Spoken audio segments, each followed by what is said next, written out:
শুধু আমার গোপন ব্যথা কেঁদে কেঁদে কয় কেন আরো ভালোবেসে যেতে পারে না হৃদয়।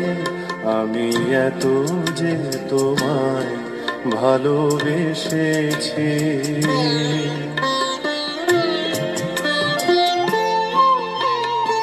তোমার কাজল চোখে যে গভীর ছায়া কেঁপে ওঠে ও, তোমার আধারে ও যে হাসির মধু মায়া ফোটে ও, তারাই অভিমান বোঝে না আমার, বলে তুমি তো আমায় ভালোবেসেছো।